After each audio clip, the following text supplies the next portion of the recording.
Welcome बच्चों। जो हमारा चैप्टर चल रहा है structure of atom and nuclear है। तो लास्ट टाइम में हमने क्या किया था कि लास्ट टाइम में हमने देखा था लाइन स्पेक्ट्रा, ठीक है, यानी एटॉमिक स्पेक्ट्रा बोलेंगे हम उसको।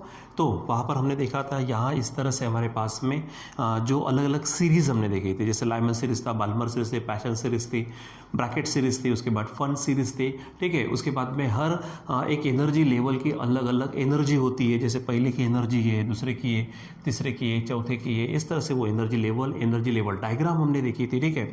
तो ये सब हमारे जो स्पेशली हमने देखा था, तो जो हमारे नील बोर की जो थ्योरी थी, यानी नील बोर के जो पोस्टुलेट थे उसके बदौलत, ठीक है। तो उसके बदौलत हमने देखा था कि हमारे पास में फर्स्ट पोस्टुलेट जो कहता था, ठीक है, सेकंड पोस्टुलेट, थर्ड पोस्टुलेट था, ठीक है, जो स्पेशली एनर्जी के संबंध में था, जिसके बदौलत हम एनर्जी लेवल डायग्राम को पढ़े, ठीक है। अब वहाँ पर अगर हम थोड़ा विचार करते हैं तो नील बोर की भी कुछ खुद की, ठीक है, क्या है, लिमिटेशंस है, ठीक है। खुद की लिमिटेशंस ये है कि उसने जब बात की थी तो सबसे पहली बात ये थी कि जो भी यानी एनर्जी लेवल डायग्राम बताई वो उन्होंने सिर्फ हाइड्रोजन एटम के लिए बताई, ठीक है। बाकी अदर एटम्स के लिए उनका जो लाइन स्पेक्ट्रा है वो फिट नहीं बैठता, वो बराबर ढंग से यानी क्या करेंगे कि वो पूरा का पूरा एक्सप्लेन नहीं कर पाता। जैसे यहाँ पर हमने हेडिंग डाली हुई है लिमिटेशंस ऑफ बोर्स मॉडल, ठीक है। तो इसमें अगर आप देखेंगे स्पेशली, ठीक है, यहाँ पर आपको नजर आएगा क्या कहा उन्होंने। पहली लिमिटेशन क्या है, it could not explain the line spectra of atoms other than hydrogen, यानी हाइड्रोजन के अलावा अगर कोई दूसरा एटम लेते तो उसका जो लाइन स्पेक्ट्रा है वो उसको अच्छे से यानी एक्सप्लेन नहीं कर पाता, ठीक है। आगे में इवन इतना ही नहीं, तो जैसे कि मान लीजिए कि जो लाइन हमको मिली, ठीक है। अब लाइन मिलने का मतलब क्या है, स्पेक्ट्रल लाइन मिलने का मतलब क्या है कि वहाँ पे जब इलेक्ट्रॉन हायर एनर्जी लेवल से लोअर एनर्जी लेवल में जंप करता तो वहाँ से रेडिएशंस बाहर जाते हैं जिसकी वेवलेंथ होती है, और उस वेवलेंथ को ही हम लाइन बोल चुके हैं, लाइन स्पेक्ट्रल लाइन बोल रहे हैं, ठीक है।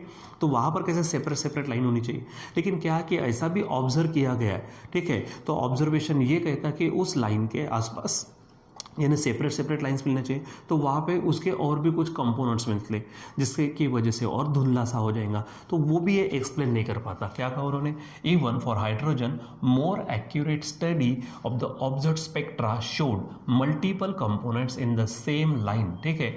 जो लाइन है उसके ही मल्टीपल कंपोनेंट्स मिले, ठीक है, which could not be explain on the basis of this model, ठीक है। यानी जो बोहर का मॉडल था उसके बदौलत वो एक्सप्लेन नहीं होता, ठीक है। तो ये ध्यान में रखो, ठीक है। फिर उसके बाद में जो हमारा पहला है तो ध्यान में रहेगा कौन सा, कि वो हाइड्रोजन एटम के लाइन स्पेक्ट्रा को ही अच्छी तरीके से क्या करता है, एक्सप्लेन करता। अदर कोई दूसरा अगर एटम लेते तो उसको अच्छे से एक्सप्लेन नहीं कर पाता वो, ठीक है। उसके बाद में एक लाइन के ही कई कंपोनेंट्स आपको मिलते हैं, उसको भी वो एक्सप्लेन नहीं करता, ठीक है। फिर हमारे पास में आता है सेकेंड। तो सेकेंड क्या कहता है कि जैसे कि जो भी लाइन्स है, ठीक है, अब लाइन स्पेक्ट्रल लाइन्स का मतलब अलग अलग जो भी वेवलेंथ है, तो उन सबकी इंटेंसिटीज क्या है, अलग अलग है, उन सबकी इंटेंसिटीज अलग अलग है। तो वो इंटेंसिटीज अलग अलग क्यों है ये मॉडल एक्सप्लेन नहीं करता। यानी क्या है, the intensities of the emission of lines same to be differ from line to line, अलग अलग लाइन्स के लिए अलग अलग intensity, and Bohr's model had no explanation for that, ठीक है। ये क्यों होता, हर लाइन की इंटेंसिटी एक समान क्यों नहीं है, अलग अलग क्यों है, ठीक है। क्यों नहीं है वो तो ओके है, लेकिन अलग अलग क्यों है तो उसका वो एक्सप्लेनेशन नहीं देता, ठीक है। तो यहाँ पे भी वहाँ पे लिमिटेशन आ जाती है इस मॉडल के ऊपर में, ठीक है। फिर अगर हम आगे बढ़ते हैं तो जो यहाँ पर क्या कि ऑन दी थियोरटिकल साइड, अगर हम थियोरटिकली अगर विचार करते हैं, ठीक है, क्या है, the model was not entirely satisfactory as it arbitrarily assume orbits following the particular condition to be stable, ठीक है। जब यहाँ पर हमने बात की थी बोर के मॉडल के अनुसार कि वो रेडिएट कब करता है, जब हायर एनर्जी लेवल से लोअर एनर्जी लेवल में इलेक्ट्रॉन जंप करेगा तब, नहीं तो फिर जब तक हमारा इलेक्ट्रॉन किसी ऑर्बिट में घूम रहा है वो क्या होता है, एनर्जी रेडिएट नहीं करता, मतलब एक तरह से वो स्टेबल होता है, ठीक है।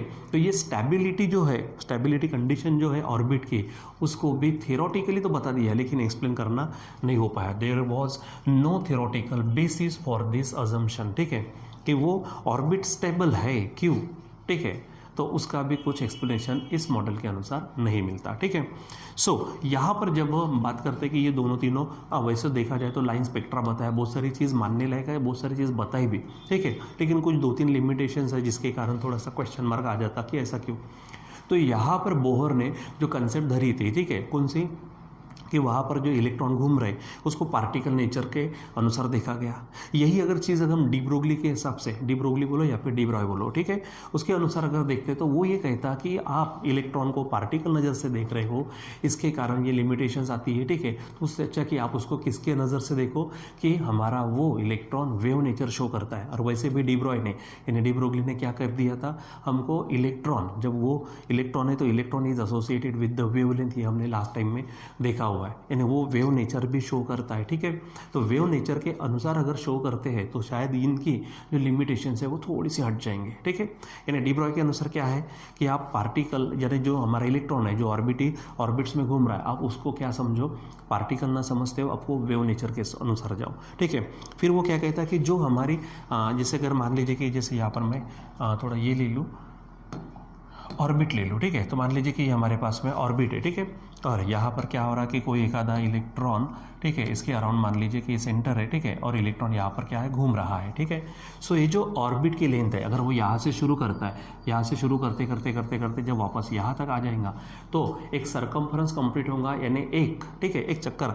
तो ये जो ऑर्बिट है तो ऑर्बिट की जो लेंथ है, ठीक है, ऑर्बिट की जो लेंथ है डी ब्रॉय के अनुसार, डी ब्रॉय क्या कह रहा है उसको समझो, आप उसको पार्टिकल नेचर से न समझते हो, आप उसको वेव नेचर से समझो। किसको? इलेक्ट्रॉन को, कि इलेक्ट्रॉन, ठीक है, वेव नेचर शो कर रहा, और वो भी वेव कौन से? स्टेशनरी वेव, जो हम कभी पाइप में देखते हैं, हम पढ़ेंगे उसको भी, ठीक है, पाइप में देखते हैं, ठीक है, या फिर अलॉन्ग एनी स्ट्रिंग, जैसे मान लीजिए कि ये स्ट्रिंग है आपके पास में, इसके ऊपर में हमारे पास में जो स्टेशनरी वेव्स होते हैं इस तरह से लूप्स के फॉर्म में, तो वो जो इलेक्ट्रॉन है, ठीक है, स्टेशनरी वेव्स को शो करता है अलॉन्ग दिस ऑर्बिट, ठीक है। ये ऑर्बिट के ऊपर में क्या करता है, वो स्टेशनरी वेव के जैसा बिहेव करता है, ये बताया उन्होंने, ठीक है, अपना सजेशन रखा, ठीक है।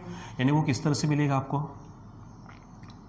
अगर मान लीजिए कि ये इस तरह से है, ठीक है, आप इसको ना बराबर क्या कर दो, ठीक है, तो इस तरह से आपको क्या मिलेगा, इलेक्ट्रॉन, ये तो इस तरह से, ठीक है, इस तरह से हमारे पास क्या है कि इलेक्ट्रॉन जो घूम रहा है वो स्टेशनरी वेव जैसा बिहेव करता है ये, और उसके बाद में यहाँ पर जो हमारे पास में क्या है, पूरा ये जो यहाँ से ये ऑर्बिट है, इस ऑर्बिट की लेंथ जो है, उन्होंने सजेस्ट किया कि ऑर्बिट की लेंथ किसके बराबर है, तो ऑर्बिट की लेंथ, अब ऑर्बिट की लेंथ का मतलब क्या है बच्चों, यहाँ पर सिंपल बात है, जब यहाँ से शुरू करेंगे यहाँ तक आएंगे तो सरकमफरेंस होगा, तो एक सरकमफरेंस यानी 2πr, आर उसकी रेडियस है, समझो nth ऑर्बिट के लिए 2πr यानी, ठीक है। तो क्या कहता कि ऑर्बिट की length is integral multiple of wavelength, ठीक है, क्या कहा उन्होंने, इंटीग्रल मल्टीपल ऑफ वेवलेंथ, ठीक है। अब n क्या है यहाँ पर, n इज इक्वल टू 1 2 3 इस तरह से समझो, ठीक है।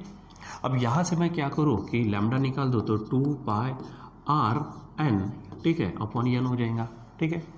अब अगर यहाँ इसको और प्रोड्यूस करो, ठीक है, और इसको आगे खींचतान करते तो डी ब्रोगली के अनुसार ही हमने क्या देखा हुआ है कि हमारे पास में जो वेवलेंथ है, तो वेवलेंथ क्या रहती है, h/p। अब यहाँ पे p क्या है, तो p हमारे पास में यहाँ पर क्या है, मोमेंटम है, लीनियर मोमेंटम, ठीक है। सो ये हमने देखा हुआ है। अब इसको थोड़ा सॉल्व करते हैं तो लैम्डा इज इक्वल टू क्या हो जाएगा हमारे पास, lambda is equal to h/p का मतलब क्या है, यम इंटू वी, वी क्या है, velocity, speed of the electron, ठीक है। अब यहाँ से ये आप इसमें रख दो, ठीक है, यानी क्या हो जाएगा बताओ, यानी अगर लैम्डा और ये लैम्डा अगर मान लीजिए कि डायरेक्ट वैल्यू रखो तो यहाँ पे क्या होगा, लैम्डा की जगह पे h/mv इज इक्वल टू यहाँ पर क्या होगा 2πrn/n हो जाएगा, ठीक है। अब यहाँ से हम क्या करते हैं, ठीक है, तो ये जो mv देखो, ये जो rn है, ठीक है, तो उसके पास में mv लेके जाते तो mv, ठीक है, rn हो जाएगा, ठीक है, n इधर चला जाएगा तो n, ठीक है, n यहाँ पर आएगा तो क्या होगा, n h/2π नीचे हो जाएगा, ठीक है। देखो क्या किया, rn के पास में mv लेके गए, 2π नीचे आ गया, n ऊपर चला गया। अब यहाँ पर अगर आप बात करते तो mvr ये क्या है, ये और कुछ नहीं है, ये हमारा क्या है, एंगुलर मोमेंटम है, ठीक है, ये क्या है, एंगुलर मोमेंटम, या फिर सिंपली mv का मतलब p है और p यानी लीनियर मोमेंटम, ठीक है, और r हमारा डिस्टेंस है समझो, यानी मोमेंटम, लीनियर मोमेंटम क्या देता हमको, एंगुलर मोमेंटम। तो एंगुलर मोमेंटम, ठीक है, for nth orbit is equal to क्या है, nh/2π। और ये अगर बात करते हैं तो ये और कुछ नहीं है, ये हमारे बोर का सेकंड पोस्टुलेट है, ठीक है, क्या कहा था उसने, angular momentum of the electron is equal to the integral multiple of h upon 2 pi, ये था। तो ये इसको जो लाया यानी ये मैच कर रहा है, लेकिन हमने इस्तेमाल किसको किया था, डी ब्रोगली की थ्योरी को, ठीक है। तो डी ब्रोगली की थ्योरी क्या कहती थी, देखो यहाँ पे डी ब्रोगली एक्सप्लेनेशन, उसने एक्सप्लेनेशन दिया कौन सा, कि de Broglie suggested that instead of considering the orbiting electrons inside the atom as particle, we should view them as standing wave similar to the case of standing wave on the string और the pipe, ठीक है। तो आप electron को particle nature से ना देखो, आप उसको क्या समझो कि वेव नेचर से, और वो भी ऑर्बिट के ऊपर में स्टेशनरी वेव बना रहा है इस तरह से। फिर उसके बाद the length of the orbit, ठीक है, जैसे मैंने कहा यहाँ से अगर शुरू करते तो ये लेंथ ऑफ द ऑर्बिट, ये ऑर्बिट की लेंथ है। तो एक तरह से अगर देखेंगे तो ये 2 पाई सर्कम्फरेंस हो गया, क्या है, has to be integral multiple of wavelength, integral multiple of wavelength, जैसे मैंने यहाँ पर आपको बताया, ठीक है। सो ये यहाँ पर हो जाएगा इंटीग्रल मल्टीपल ऑफ वेवलेंथ, ठीक है। अब उन्होंने भी ये किया, देखो यहाँ पर आप इसको सॉल्व कर सकते हो, ठीक है, ऑलरेडी मैंने सॉल्व करके दिया है। अब यहाँ से लैम्डा एन यानी वेवलेंथ निकाल दो, 2 पाई हो जाएगा, ठीक है। फिर उसके बाद 10 the length of first orbit की length will be equal to the 1 de Broglie wavelength, the second orbit will be twice the de Broglie wavelength, इस तरह से मिलेगा आपको, ठीक है।